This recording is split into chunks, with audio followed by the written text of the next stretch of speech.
Hi everyone, it's QuickyBaby and welcome back to World of Tanks, and today I've got a full tank review for you on the 122 TM. This is a brand new tier 8 Chinese premium medium tank. Yeah, as if we needed more of them in the game. And it's also the reward for the upcoming Lunar Challenge, which will start tomorrow. This vehicle is actually very interesting. It boasts some of the most impressive statistics of any tier 8 vehicle, but also some of the worst. So before I get stuck into the combat, let's just dig around in the statistics of this vehicle and see how it stacks up to some of the competition. Alright, so here we have the 122 TM on the left. We've got the tier 8 Chinese premium medium tank with preferential matchmaking, the T-34-3, meaning it can never meet tier 10 tanks, which is a definitive advantage. The 122 TM can definitely meet tier 10s.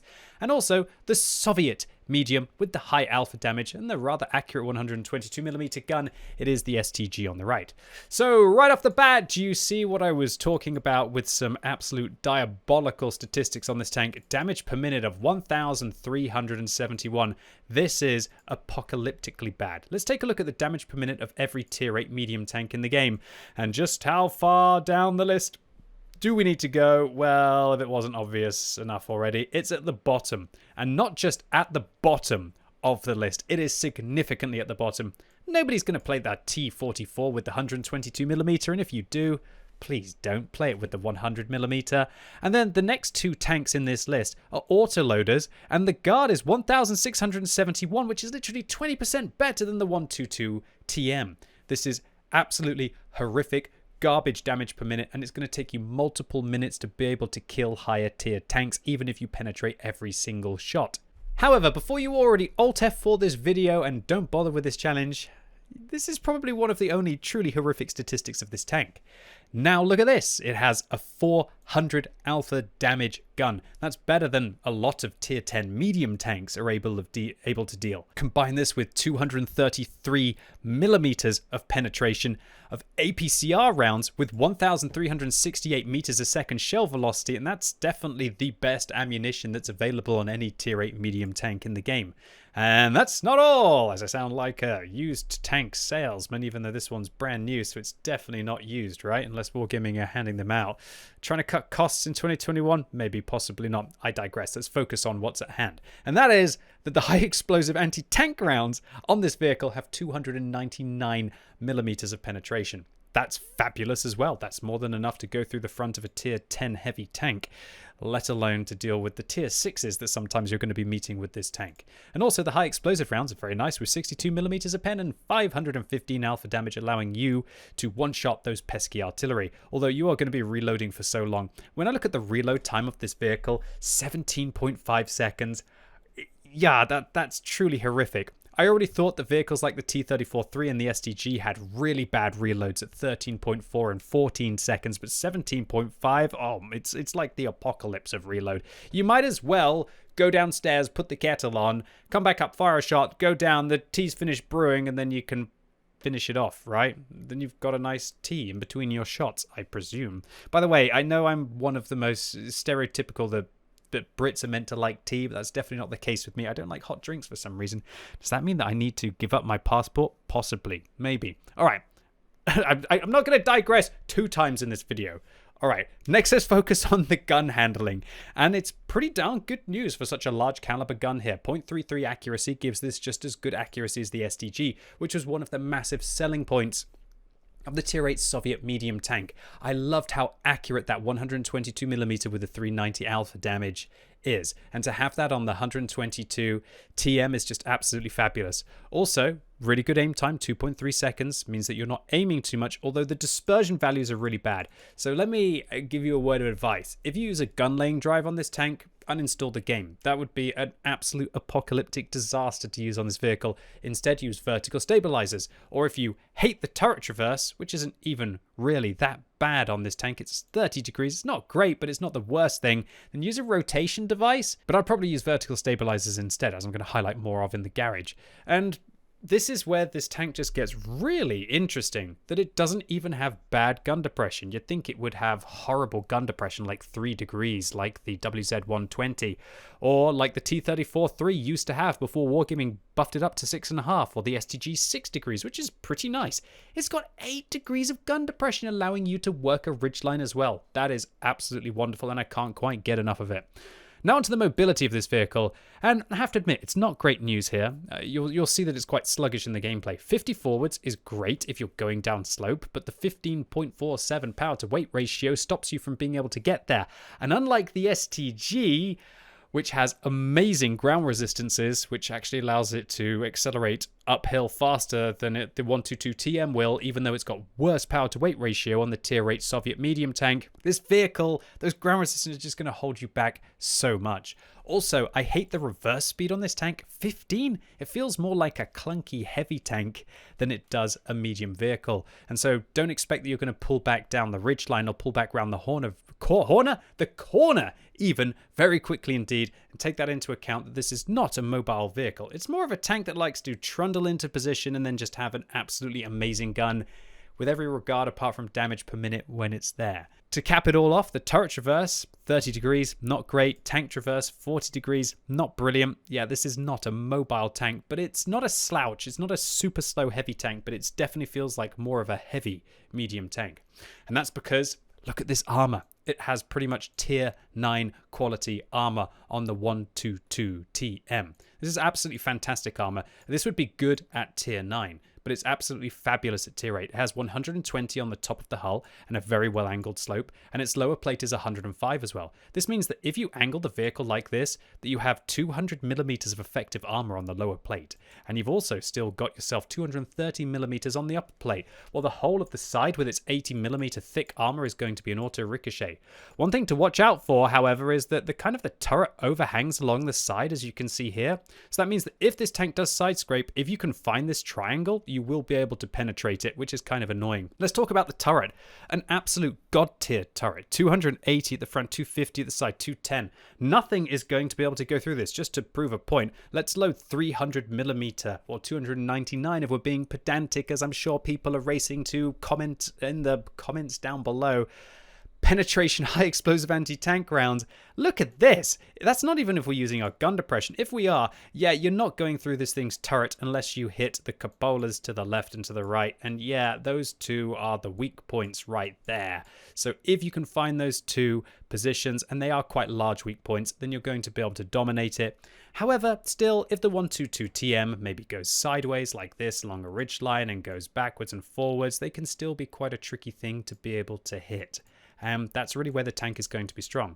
All in all, this is a very well armored tank, and these weak points are still 160 millimeters thick, which means that you're not going to pen HE rounds in them, and tier 6 and tier 7 tanks are going to struggle to be able to go through them at least some of the time. So all in all, great news for the armor of this vehicle. To cap it all off, 1,400 hit points, very nice, a touch above the average.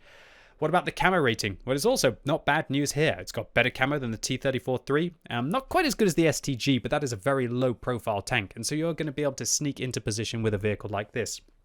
However, alarm bells should be ringing for all of the experienced players out there at the view range. 370 is really bad, and considering that there is equipment 2.0 inside the game now, that means that even if you have a really good crew like me, as we can see here, we have Ting Ting Tang with full recon. We also have Shang Wei, that's their rank. Da Peng Shi, who also has situational awareness with this vehicle. That means that my view range with a premium consumable and with bounty coated optics only gets to 470. That's horrific.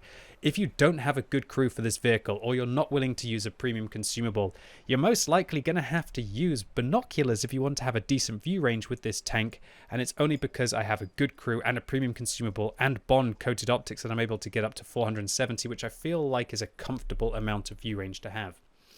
Obviously, with equipment 2.0, that poses a massive problem for this tank because there's better equipment than ever to have inside the game. I would love to maybe use a turbocharger on this vehicle. I would also love to maybe use vents on this tank, but you just can't do that. You have to use vert stabs because of the poor gun handling.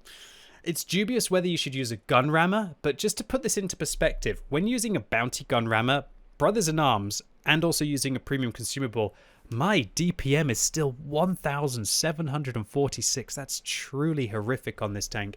If you want to drop that gun rammer and use a turbocharger instead, I guess that could work out for you. Or alternatively, maybe you could drop the coated optics and just not care about spotting your opponents. But really, this vehicle needs to be played as like a mid or a rear guard. And if it can't spot for itself, or your team aren't spotting for you, you're really going to struggle in a tank like this, because you really want to keep your opponents at long range in a controlled engagement. For all of you players out there who are considering about whether you want to get this tank dependent on how good of a crew trainer it will be, you'll be pleased to know that your 1-2-1 crew work perfectly in the 1-2-2 TM, with the loader operating as the radio operator and the commander having not too much pressure on him or her, as they don't even need to take situational awareness. Well, you know what? I think that's all there really is to say about the 122 TM with regards to the statistics of the tank. Let's try and see whether I can make the abysmal damage per minute still work.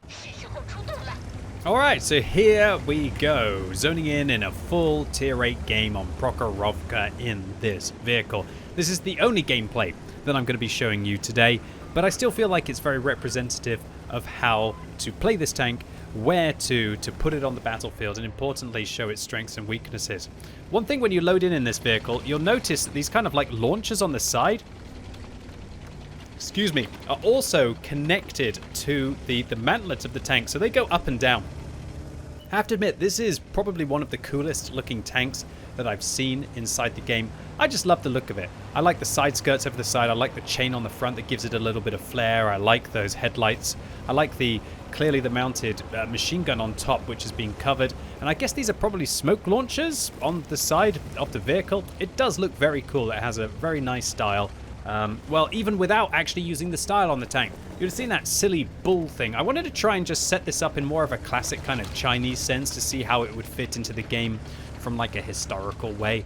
And yeah, I really liked it. Of course, if you're more of a flamboyant kind of person, then you can go get that bull style after you complete Chapter 1, make your way onto Chapter 2 if you've already managed to race through the game, or you get your credit card out to be able to boost your way through the mission at the start, and then you can go and have a big bull on the end of your barrel and give your opponent the horn, right? That's how I guess Wargaming want you to play this tank? Possibly.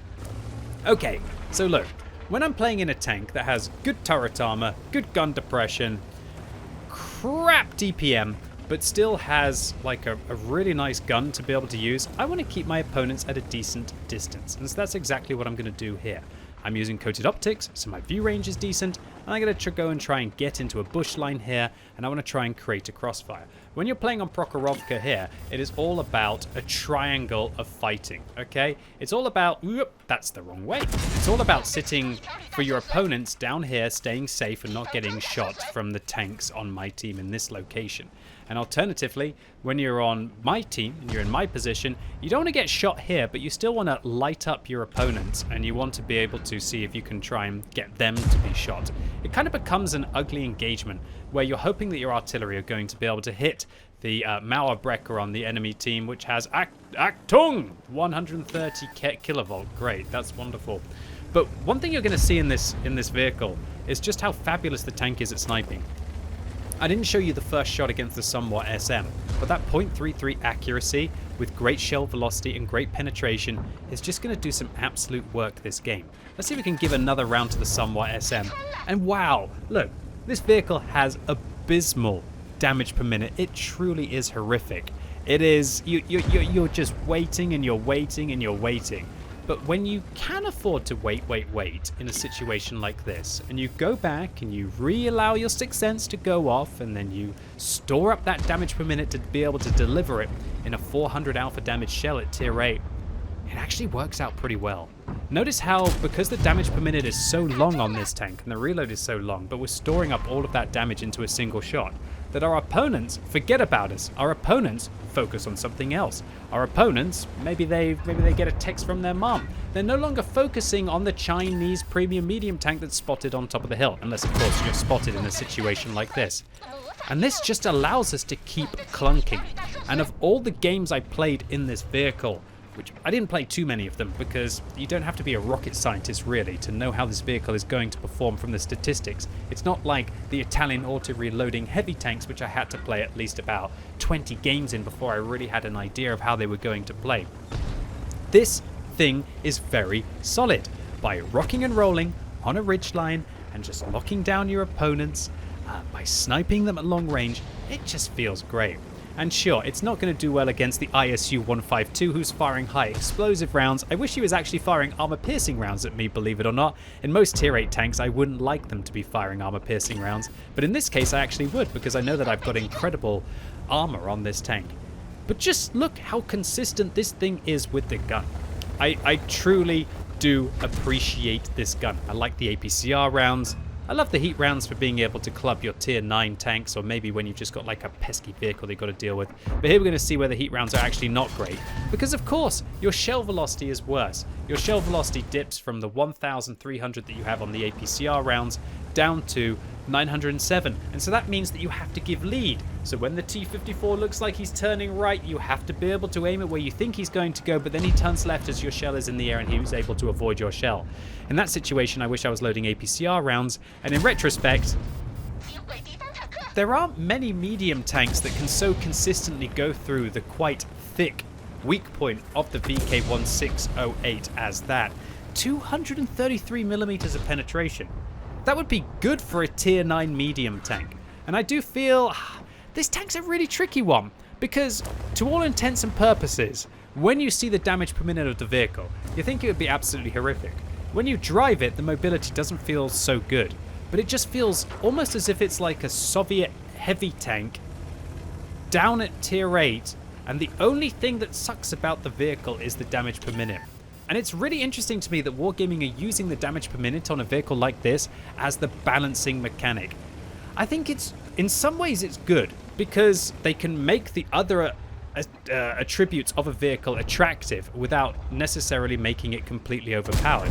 But in other ways, this tank, if it doesn't get caught in an all-in engagement, does feel like a very, very, very strong tier 8 tank to have when you're playing against tier 6s, when you're playing against tier 7s, and also when you're playing against tier 8s. This is so different to back in the day when your tier 8 medium tanks used to be dealing 240 damage. Now this tier 8 medium tank is dealing 400 with great penetration, with great shell velocity, and the only thing that truly holds this vehicle back is the damage per minute. This has been quite a long-winded game of World of Tanks. For every game that you have on Prokhorovka, you have a rush game on Himmelsdorf where definitely this tank doesn't do so well. But I don't really feel like just showing you, we don't have the DPM to be able to win this situation is going to be constructive for YouTube, or be interesting for your time. You're just going to have to trust me on that. That when this vehicle does end up in those situations, it's not particularly wonderful. But one thing I'm going to do here is be a little bit creative. Sure, I've got long reload, but what about if I just ram the ISU 152 and I lock down his tracks, and then I drop back, and then I damage the tracks again, and then I give him little love bumps in between. And then what that allows us to do is to keep the vehicle tracked. And we're dealing with the fact that we have bad DPM to still lock the vehicle in place, to be able to get in, well, to lock him down, and then to kind of mitigate that weak damage per minute that this vehicle has.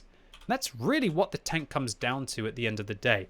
The only thing that truly holds this vehicle back is the damage per minute, and arguably those weak points on top. But you notice how this kind of like support bar for the launchers on the side actually kind of hides that weak point. Now I'd like to clarify that that doesn't actually count as any spaced armor protection, so don't think that you're just going to be able to use that bar to be able to absorb shells from your opponents, but still, it does get in the way. And I would argue that you might want to consider lifting your gun in a vehicle like this to try and convince your opponents that you are kind of protecting that, and maybe you're going to make one of them miss.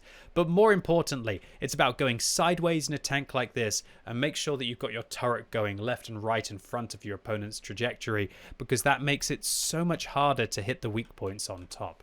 And if you can do that, this thing just feels really solid. I love the 8 degrees of gun depression. I love that 400 alpha damage. I love the great ammunition that the vehicle has. And then it's got armor to be able to be aggressive once you've wounded your opponents at a decent distance and you've kind of forced them, or you've kind of mitigated their hit points or reduced them to a point where then you're able to win. So alternatively, let's imagine that you have no interest in the 122 TM and buying it because you just don't feel Chinese medium tanks, or you don't want to participate in the grind to be able to get it. How do you fight this tank? Well, it's all about pressuring it. Do not allow this tank to trade 1-for-1 with you. Even if you're in an ISU 152, you could probably trade evenly with a vehicle like this with regards to the rate of fire. This tank has the same rate of fire as a tier 8 tank destroyer that has 750 alpha damage, but it only has 400. That's how bad the damage per minute is in this tank. If this vehicle fires at you and you're playing in something like a Borask, you could probably fire 2 rounds into it. Well, you could definitely fire 2 rounds easily in a Borask. Let's imagine that you're playing in a T-34-3, for example. Well, you can easily fire in 2 for every time that this vehicle fires at you. And even if you're in a heavy tank like an IS-3, fire 2 for every time this vehicle fires at you. That is how you have to play against this tank. Do not allow low DPM, high alpha damage tanks to dictate the combat against you.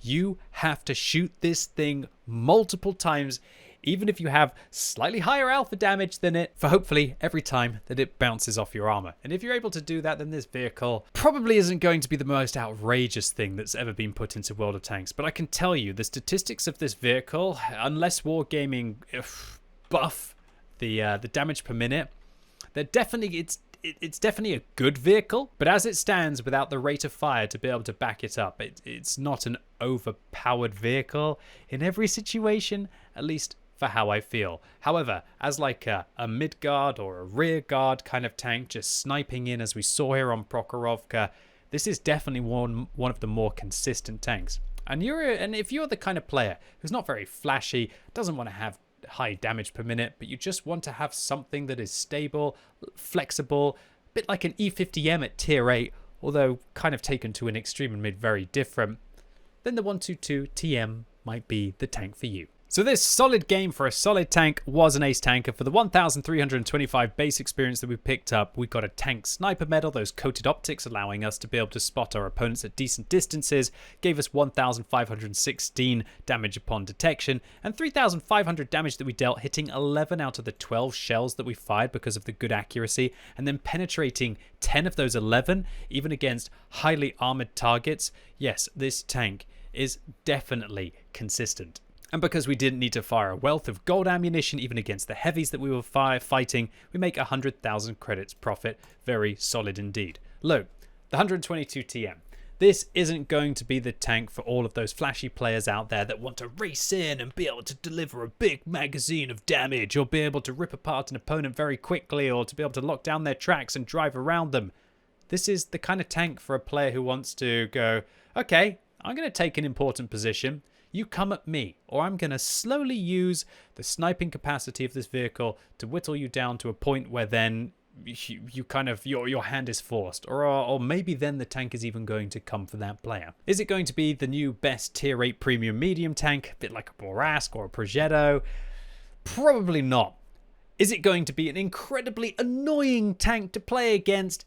Yes, it probably is. This vehicle on a ridgeline is going to be apocalyptically hard to be able to dig out because it's got decent pen, it's got decent accuracy, and it is going to club you very hard if you don't manage to bounce it. And so all in all, unless I'm completely mistaken about the vehicle, or unless Wargaming actually buffed the rate of fire between me making this video and the release of the tank, I don't think you have too much to worry about with this vehicle for it being the new meta and breaking the game. But also, it's not a joke. And this one is a solid choice for the controlled, calm, and measured player who wants to grind out their opponents consistently without the need of just dabbing the 2 key and compensating for the other statistics of the tank. Yeah, 122 TM. A solid choice. So that's it for today, ladies and gentlemen. Really hope you enjoyed this tank review. If you did, give the video a thumbs up. If you hated it, give it a thumbs down. And let me know what you think about the 122 TM. Do you think that that DPM on this vehicle, the fact that it's so unbelievably bad, even compared to other worst in class tanks, is just too much? Or do you think that the other statistics of the vehicle kind of make up for the fact? And also, what do you think about the idea that Wargaming are creating such extreme tanks, effectively taking a tier 9 vehicle, it would be a decent enough tank at tier 9, dropping it down to tier 8 and then only making kind of one of the statistics bad enough to kind of make up for that? Do you think that is good balancing and it allows you to have attractive statistics without the vehicle being overpowered? Or do you think that it's lazy and it's power creep and you really are not looking forward to having to try and deal with this vehicle in a tier 6 and tier 7 tank, for example? And as always, thank you so much for watching. You've been epic and hopefully I'll see you soon.